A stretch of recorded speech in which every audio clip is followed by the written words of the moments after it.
네, 이제 주주 이야기를 해볼게요. 컬리하면 김세라 대표님이죠. 김사 대표님이 가장 먼저 떠오르고 유퀴즈에도 나오셨고 뭐 방송 그리고 출연도 많이 하셨고. 김사 대표님 하면 또 나오는 게 지분율이 낮다잖아. 많이 나오죠. 왜 이렇게 희석됐는데? 그거는 다 알고 있는 거였어?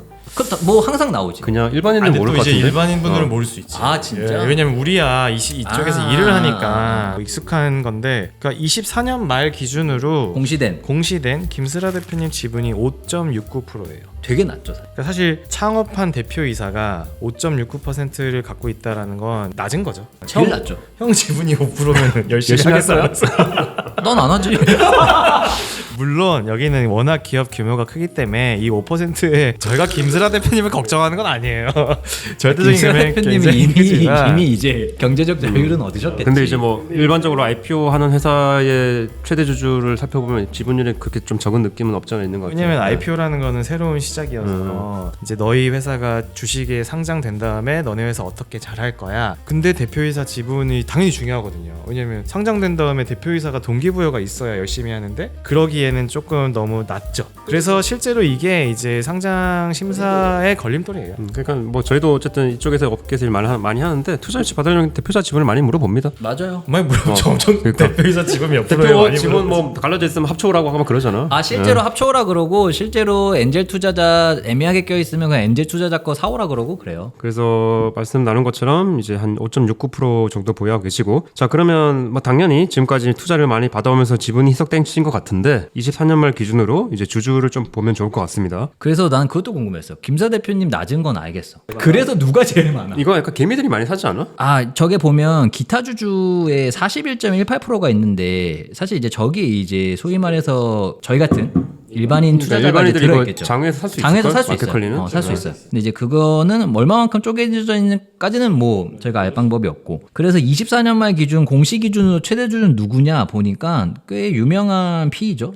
앵커 에쿼티 파트너스라고. 아마 이거는 뭐 아마 투자업계 계신 분들은 다 아실 겁니다. 그래서 저 주석에서 보면 다 영어잖아요. 그냥 앵커 이렇게 안 적혀 있거든요, 보통. 그래서 누구냐 보니까 저기 MKG 아시아 리미티드 이렇게 써 있는 게 이제 앵커 지분이더라고요. 그래서 이렇게 보니까 13.49%. 사실 최대 주주도 생각보다 많지 않아요. 많이 다들 이제 다들 많이 이제 나눠져 좀 쪼개져 있는 거예요. 2020년도부터 24년도까지 연도별로 컬리 최대 주주랑 김슬아 대표님 지분율 한번 정리해 보니까 뭐 요는 2020년도에는 한 6.67%. 그때도 사실 많지는 않았어요. 그리고 그게 조금 더 희석돼서 24년도 기준으로는 5.69%. 최대 주주는 2020년도에는 이제 세카웨어 캐피탈 한 11% 남짓이었고 그게 23년도 투자 유치하면서 앵커로 넘어갔고 그 앵커 지분이 지금은 13% 정도 된다라고 이제 이게 23년도에 앵커가 들어오면서 최대 주주가 바뀐 것 같은데 뭐 이유가 있어요? 이유가 있어요. 이게 저희가 계속 몇 번 이런 이야기가 있었던 것 같은 게 리픽싱 조항 때문에 바뀌었어요. 이게 한번 제가 설명해 드릴게요. 2023년이 컬리가 마지막 투자 유치 받은 거예요. 그러니까 지금 2025년이잖아요. 그러니까 마지막 투자 유치는 2023년 앵커한테 받았는데 1200억을 CPS 전환 우성주로 받았어요. 근데 여기에 리픽싱 조항이 붙어 있었어요. 그래서 조건이 뭐냐 보니까 여기 보면 전환 비율 조정 이렇게 돼 있는데 쉽게 말하면 23년에 연결 기준으로 너네가 영업이익 손실이 나면 1대1에서 1.8로 조정하겠다. 쉽게 말하면 내가 투자한 지분율의 80% 난 더 갖고 가겠다. 이제 이런 의미거든요. 근데 저희가 알다시피 24년도도 영업이익이 연결 기준은 손실이었잖아요. 그럼 23년 기준은 당연히 손실이었을 거란 말이에요. 그래서 이 조항, 전환 비율 조정 조건, 이 리픽싱 조항을 이제 지키지 못한 거죠. 컬리 입장에서는. 그죠. 스타트업이 대부분 뭐 RCPS나 CPS로 이제 투자를 받는단 말이죠. 그러니까 전환권이 항상 껴 있어요. 우선주에서 보통주로 이제 바뀌는 조건이 있는데 결국엔 투자자들이 결국에 나중에 지분 확보를 많이 하려고 조건을 걸어 놓는 거잖아요. 근데 이게 약간 그런 게 있어요. 이제 투자자들이 과연 지분을 내가 더 탐욕적으로 많이 가져가려고 붙이느냐 그건 아닌 것 같고. 아 그래. 왜냐면은 리픽싱 조항이 오히려 안 됐어. 그걸 투자자들이 좋아하죠. 왜냐면은 그러니까 잘 됐으니까. 잘 됐으니까. 그러니까 이 리픽싱 조항은 내가 요만큼만 넣고 더 많이 가져갈 거라는 니즈가 메인은 아니고 그냥 동기부여죠. 너 이만큼 잘한다며 내가 믿고 간다. 근데 못했어? 그럼 페널티를 줄 거야. 설마 손실이 날 줄 몰랐던 거네. 알았겠지. 이제 반반이었죠. 근데 이제 왜냐면 지금 저도 딜을 할 때 이제 리픽싱은 워낙 흔한데 이 리픽싱을 거는 사람들의 니즈가 내가 더 탐욕적으로 지분을 늘릴 거야는 없어요. 나는 사실 이거 말 듣고 조금 놀란 게 나는 지분을 어떻게든 더 많이 확보하고 싶어 하는 게 게 나는 메인 니즈라고 저도 생각을 약간 했거든. 짧게 이렇게 생각하고 있었거든. 근데 그거보다는 너가 이만큼 잘 한다며 잘하는 거 나 믿고 가는 거야. 근데 만약에 못하면 페널티가 있어야 되지 않겠어? 즉 동기부여의 어떤 도구예요, 도구. 근데 이게 맞겠다. 왜냐면 리픽싱이라는 건 기본적으로 내 돈 1,200억이 들어가는 거잖아. 들어가는 거잖아. 근데 손실이 나서 리픽싱으로 1.8배를 더 받는 게 과연 그다지 그때 또 아싸 할까 과연? 그러니까 뭐 유쾌한 건 아니겠네. 아싸 것 같기도 하고. 물론 이제 그건 상황에 따라 다른 게 이런 거죠. 리픽싱을 못 지켜서 내가 지분을 더 가지고 가면서도 그 다음에 내가 이걸 더 업사이드를 가져갈 수 있는 확신이 있으면 좋아하겠지. 근데 이제 사실은 기본적으로 투자자들은 경영을 하는 사람들이 아니에요. 얘네들은 경영을 하는 게 아니라 그냥 내가 어떤 회사에 믿고 맡기는 거고 이게 가치가 상승해서 서로 잘 되자가 기본 마인드이기 때문에 리픽싱 됐다 파티하자는 건 조금 결이 안 맞는 것 같아요. 아, 내가 생각이 짧았다. 짧지 우린. 무슨 느낌인지 알겠죠? 네. 그 예전에 저희 애슐리 할 때도 이런 거 비슷한 거 있지 않았나요 그때? 맞아. 그때 어떤 거였죠 그때는? 그때 뭐였냐면 그때도 이제 P가 SGP였는데 SGP가 이랜드 이치한테 1,000억을 투자했어요. 그때는 아마 CB였을 거야. CB였나 CPS랑 같이 있었나 여튼. 그런데 그때도 이런 조건이 붙었어. 그러니까 반기 에비타가 220억을 달성해라. 달성 못하면은 너 나한테 1,000억 갚아야 된다. 근데 애슐리 이치가 그때 코로나 터져서 뭐 달성 못했거든. 그래서 이제 그때는 이게 CB였겠지. CB여서 아마 다 상환을 했을 거예요. 그러니까 리픽싱으로 지분율이 확 희석된 게 아니라. 근데 여기 보니까 아까 또 그 생각이 떠오르는데 여기도 에비타라는 걸로 어쨌든 의사결정을 하잖아요. 그러니까 약간 이게 좀 정확히 가이드가 있어야 될 것 같은 느낌이 없지 않아 있네. 그렇죠. 보통 에비타라고 딱 정의를 내릴 때 공통적으로 쓰는 기준이 여기서 뭐 더하고 빼고 이러면 또 이제 의사결정이 달라질 수 있으니까. 그렇게 치면은 뭐 아무튼 뭐 다 더 할 거 엄청 많지 뭐. 이제 제가 제일 궁금했던 자본 쪽인데 이게 컬리가 지금까지 한 번도 이익을 발생시킨 적이 없고 2023년도 재무상태표 보면 누적 결손금이 2조 2천억이거든요. 근데 2024년도에 갑자기 이익잉여금이 510억이라고 나와요. 그러니까 보통 이익잉여금이라고 하면 회사가 설립하고 얼마나 이익을 누적시켜 왔느냐인데 2조 2천의 누적 결손이 이익잉여금 510억으로 바뀐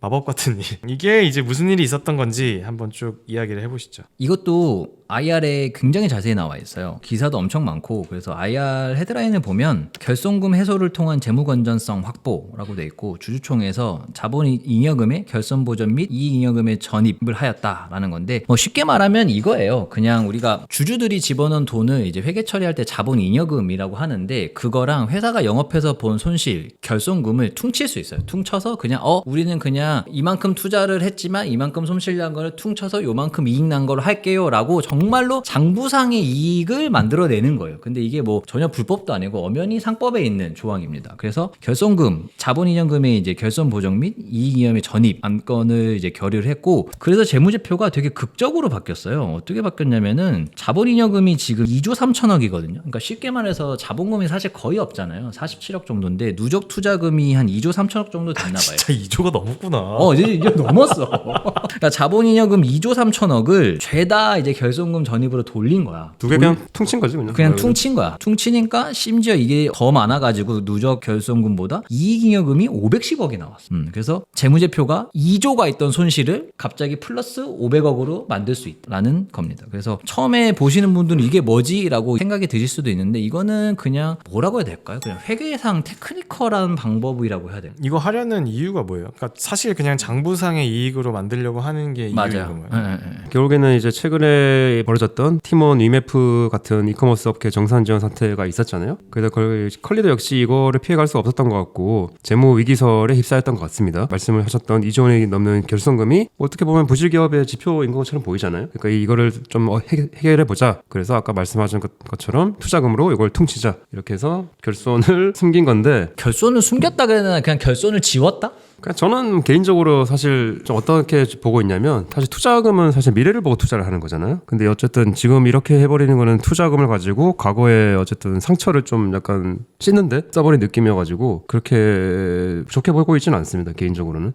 약간 이런 취지인 건가? 예를 들어 지금 컬리는 그러니까 과거에 그랬던 건 맞는데 지금은 그래도 돈을 벌고 있으니 요거에 좀 집중해서 보는 게 이 회사를 이해하는데 더 적합한 건데 과거에 너무 누적되어 있는 거에 포커스를 맞춰서 이걸 보다 보면 좀 불필요하게 과도하게 우려할 수도 있으니까 이런 처리를 한 건가? 그냥 그런 거죠. 어쨌든 자본 청구는 똑같은데 영업으로 까먹은 돈이 2조고 투자받은 돈이 2조잖아요. 그러니까 이거를 구분해서 표시하냐 퉁쳐서 그냥 없는 것처럼 표시하냐인 건데 그러니까 저는 어쨌든 이거 구분해서 좀 의사결정을 하고 정보를 전달하는 게 더 의미 있지 않냐라는 생각이 좀 들긴 들었어요. 어쨌든 회계적으로는 뭐 자본 총계는 동일하겠지만 그래서 뭐 컬리에서 나온 기사를 보면 뭐 그냥 오해를 불식시키기 위한 목적이라는 거예요. 그러니까 여기서 표현이 뭐라 그랬냐면 회계상의 적자 착시를 해소하고 그러니까 결국엔 이게 적자긴 하지만 우리가 그렇게까지 막 돈이 없는 건 아니야. 결국에는 야 너네 2조나 손실이 났어? 너네 회사 어떻게 되는 거 아니야? 라는 이제 뭔가 오해 아닌 이제 불신 이제 착시 이제 이런 게 있는 거죠.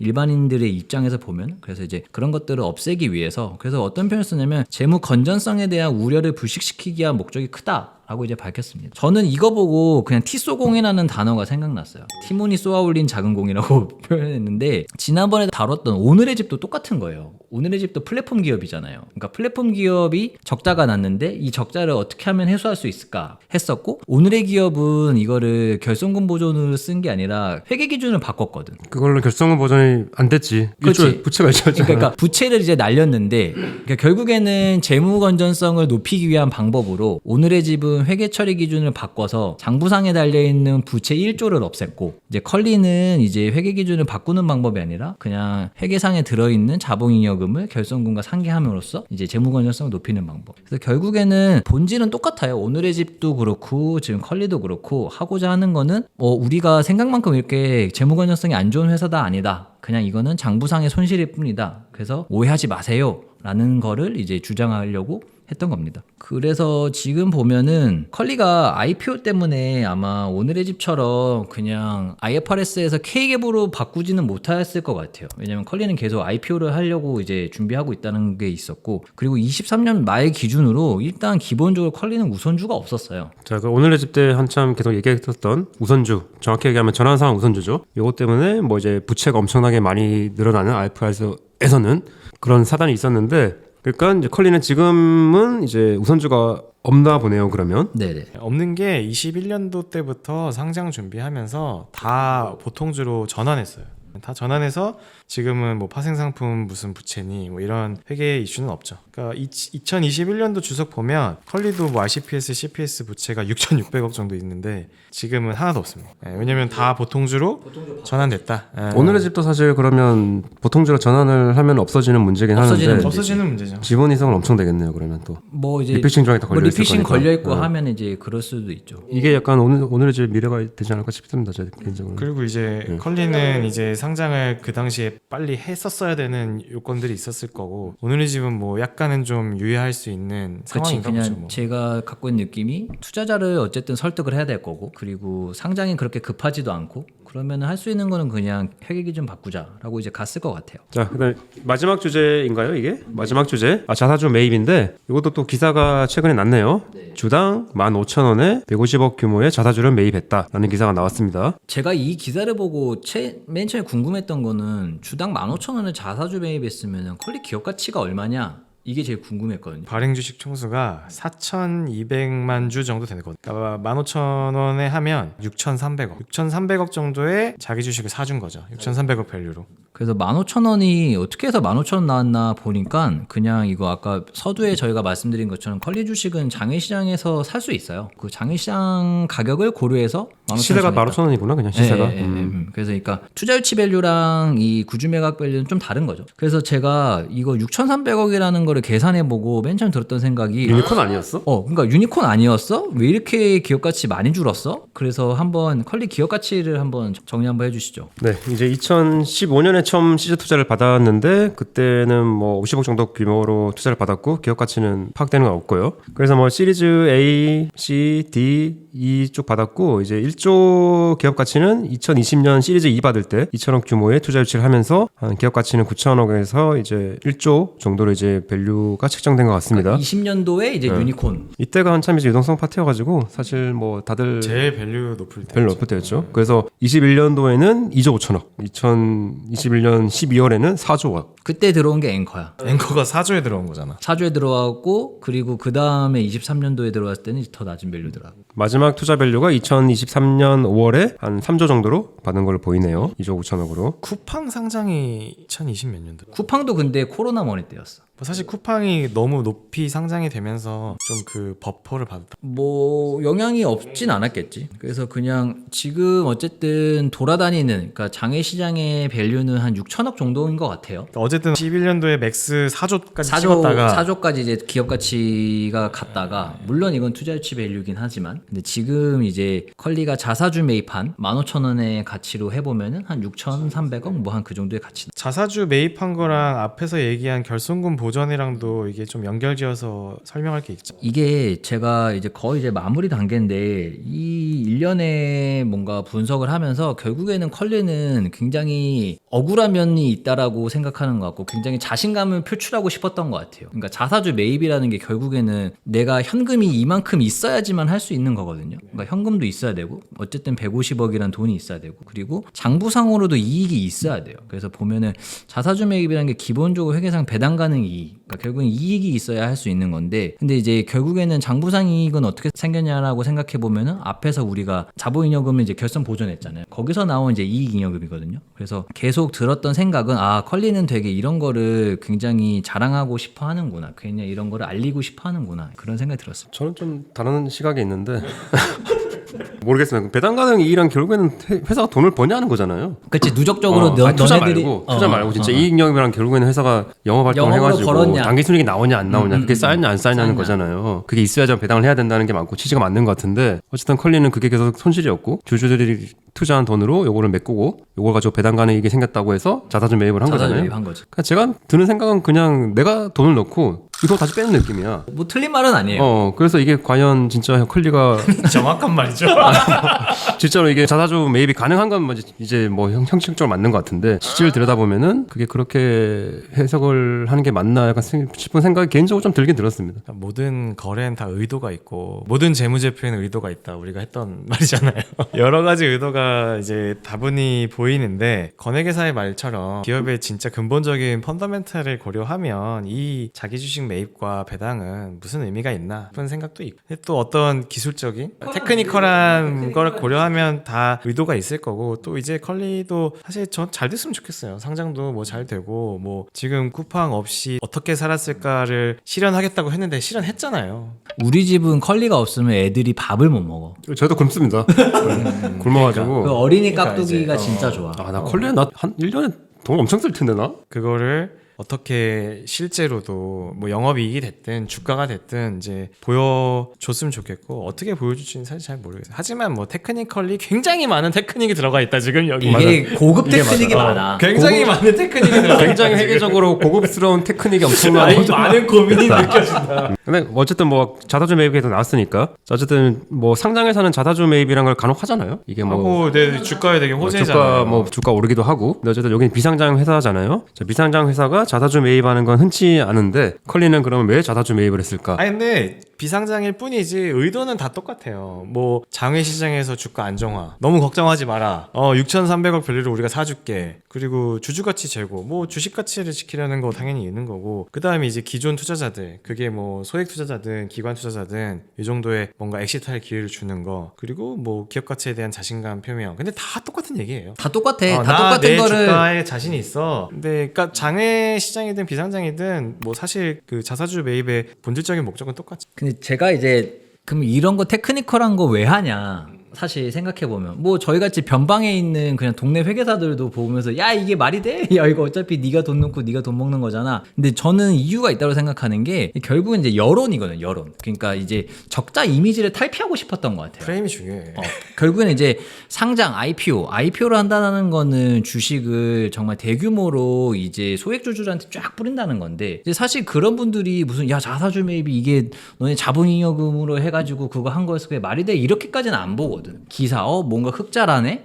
뭐 자사주 매입이란 걸 한 달 안에 주주가치 재고를 한 달 안에 뭔가 이런 식으로 계속 이제 뭔가 여론을 형성, 그러니까 나쁘게가 아니라 그래서 뭔가 이미지를 계속 개선하고 싶은 것 같아요. 그래서 제가 이제 제 생각에 한 줄로 요약을 하면은 결국에는 쉽게 말해서 컬리는 우리가 체력이 많이 좋아졌다라고 자랑하고 싶었던 것 같아요. 그러니까 실제로 좋아진 것도 맞아요. 실제로 좋아진 건 제가 맞아. 좀 표현을 그렇게 하긴 했는데 아까 보세요. 당기순 손실이 거의 1,500억이 그거 엄청난 거거든. 엄청난 거잖아요. 그러니까 기초 체력이 좋아진 건 맞는데 이걸 좀 더 자랑을 하고 싶었던 것 같아. 그러니까 1년 먼저 자랑하고 싶었던 1년 거. 맞아. 이게 딱 맞아. 1년 올해, 먼저 자랑하고 올해 싶었던 자랑해야 거야. 되는데 이제 급해. 테크닉을 많이 써가지고 1년 먼저 자랑하고 싶었던 거야. 내년에는 좀 더 자랑을 좀 당당하게 했으면 좋겠어. 그러니까 이제 그냥 흑자 이렇게 나와야지 뭐 조정 EBITDA, 뭐 캐시플로우 BEP, 뭐 결손금 보전 이런 게 이제 나오면 안 되지. 뭔가 그런 자랑하고 싶은 것도 알긴 아는데 근데 저는 조금 이제 궁금한 건 이게 아까 얘기한 캐펙스 이슈. 과연 이 흑자가 캐펙스 없이도 추가될 수 있을 거냐가 궁금한 게 왜 그러냐면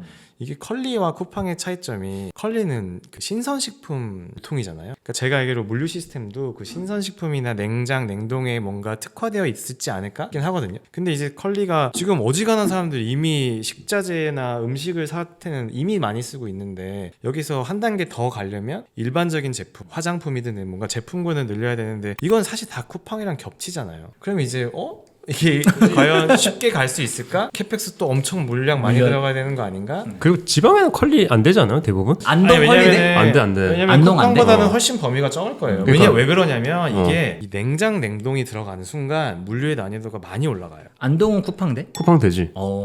아니 지역 비하발은 아니라 내가 감이 없어서 그래. 쿠팡과 컬리의 감이 없어. 로켓이 되던가? 로켓 됐던 것 같은데? 근데 컬리는 안 된 걸 알고 있습니다. 그러니까 그래서 어쨌든, 이제 컬리의 확장이 캐펙스에 대한 여부, 또 이제 냉장 냉동의 그런 것들, 그리고 결국은 이제 쿠팡이랑 겹치게 되는 영역을 어떻게 해소할 거냐. 그러니까 이 자랑이 그냥 한순간의 일시적인 자랑이 아니었으면 좋겠다. 저는 진짜 컬리 없으면 못 살아요. 못 사니까 되게 잘 됐으면 애들은 좋겠습니다. 깍두기 못 먹어. 그래서 뭐 결국에는 뭐 체력이 좋아졌다. 우리 회사 이렇게 뭐 맨날 적자 아니다. 그냥 그런 이야기를 굉장히 다각도에서 한 거예요. 에비트로 근데 비비로 저는 다정하고 컬리 있고. 자문자표를 이번에 좀 처음 제대로 봤거든요. 근데 생각보다 잘하고 있어가지고. 엄청 잘하고 있는 거예요. 제 기억이 뭐 이제 저도 느끼기로 만성 적자 엄청나게 뭐 까먹고 있다. 그런 이미지가 이런 있잖아. 이미지였는데 뭐 들여다보니까 그 정도는 아닌 것 그 정도 같아요. 아니야. 그 정도 아닌 것 같고 뭐 이제 좀 테크니컬한 게 많이 들어가긴 했지만 어쨌든 예전보다는 좀 실적이랑 이런 게 많이 개선되고 있는 건 맞는 것 같습니다. 그래서 저희가 그래도 기업 분석 5년째 만에 컬리 한번 했습니다. 네. 컬리 안 하려고 했던 건 아니었고. 좋습니다. 그러면 다음에도 또 재밌는 기업을 가지고 재밌는 이야기 한번 해보면 좋을 것 같습니다. 고생들 하셨습니다. 네. 감사합니다.